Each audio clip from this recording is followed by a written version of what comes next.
دماد رسول سیدنا عثمان غنی رضی اللہ تعالیٰ عنہ کی دو خوبیاں تو بہت مشہور ہیں کہ وہ بڑے حیا والے تھے اور بہت زیادہ سخی تھے۔ سخاوت کے بڑے واقعات مشہور ہیں۔ ان کی حیا کا واقعہ یہ ہے کہ نبی کریم صلی اللہ علیہ وسلم نے فرمایا کہ عثمان وہ ہے جس سے فرشتے حیا کرتے ہیں۔ الا استحیی من رجل تستحیی منہ الملائکہ۔ ان دو خوبیوں کے علاوہ اور بھی بہت زیادہ خوبیاں سیدنا عثمان غنی رضی اللہ تعالیٰ عنہ میں تھیں۔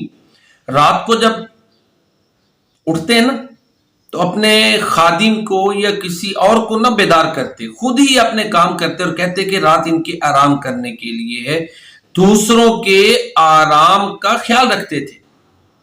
پھر اسی طرح قرآن کریم کی تلاوت بہت زیادہ کرتے تھے، جس طرح حضرت عمر فاروق رضی اللہ تعالیٰ عنہ عدل کی وجہ سے مشہور تھے، حضرت علی رضی اللہ تعالیٰ عنہ بہادری کی وجہ سے مشہور تھے، اسی طرح عثمان غنی رضی اللہ تعالیٰ عنہ کثرت تلاوت کلام پاک اس کی وجہ سے مشہور تھے۔ یہ بھی ان کی خوبی تھی، بلکہ بعض روایات میں تو یہاں تک آتا ہے، تاریخی روایات ہیں، سیر اعلام النبلاء میں لکھا ہوا ہے کہ سیدنا عثمان غنی رضی اللہ تعالیٰ عنہ رات کو پورا قرآن مکمل کرتے تھے۔ اللہ اکبر!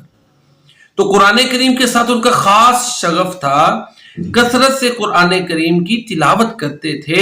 حضرت عثمان غنی رضی اللہ تعالیٰ عنہ کہہ لیں کہ خوبیوں کا مرقع تھے، جامع المحاسن تھے رضی اللہ تعالیٰ عنہ۔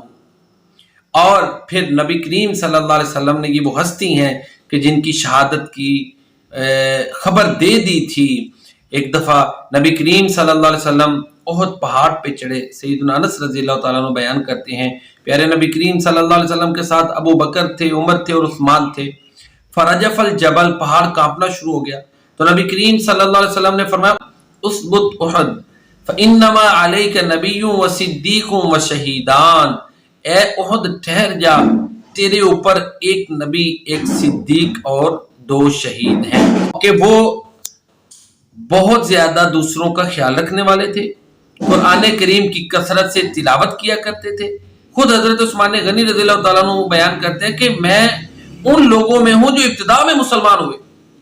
خالی یہ نہیں تھا کہ ابتدا میں مسلمان ہونا مشکل تھا، بلکہ حضرت عثمان غنی رضی اللہ تعالیٰ عنہ کے لیے اپنے خاندان کی مخالفت بہت زیادہ تھی، جس کو انہوں نے سامنا بھی کیا، کیونکہ بنو امیہ اور بنو ہاشم میں ایک ٹسل تھی، اور اس کی وجہ سے ان کے خاندان والوں نے، بنو امیہ والوں نے سیدنا عثمان غنی رضی اللہ تعالیٰ عنہ پر بڑا تشدد بھی کیا، سخت مخالفت کی۔ پھر اعزاز دیکھیں کہ پیارے نبی کریم صلی اللہ علیہ وسلم نے دیکھیں نا، جب حضرت عثمان غنی مسلمان ہوئے تو یکے بعد دیگرے دو بیٹیوں کا نکاح آپ سے کیا، ذوالنورین کا لقب جو ہے نا وہ حاصل کیا۔ خود بیان کرتے ہیں کہ میں وہ ہوں جس کے ساتھ یکے بعد دیگرے نبی صلی اللہ علیہ وسلم کی دو بیٹیوں کا نکاح ہوا۔ پھر کہتے ہیں کہ میں نے کبھی گانا نہیں گایا، میں نے بدی کی خواہش نہیں کی۔ حضرت عثمان غنی رضی اللہ تعالیٰ عنہ پیارے نبی کریم صلی اللہ علیہ وسلم کا اتنا احترام کرتے تھے۔ یہ بھی پہلو دیکھیں نا کہ جس ہاتھ کے ساتھ پیارے نبی کریم صلی اللہ علیہ وسلم کی بیعت کی، جس ہاتھ کے ساتھ پیارے نبی کریم صلی اللہ علیہ وآلہ وسلم کی بیعت کی، کبھی اس کے ساتھ نجاست کو نہیں چھوا۔ تھوڑا یہ بڑا عمل ہے، کتنی محبت ہے پیارے نبی کریم صلی اللہ علیہ وسلم کے ساتھ۔ اسلام کے بعد ہر جمعہ کو غلام آزاد کرتے تھے، اگر نہیں آزاد کرتے تھے تو قضا دیتے تھے۔ خود بیان کرتے ہیں میں نے کبھی زنا نہیں کیا، چوری نہیں کی، میں نے نبی کریم صلی اللہ علیہ وسلم کی حیات میں ہی قرآن کریم حفظ کر لیا تھا۔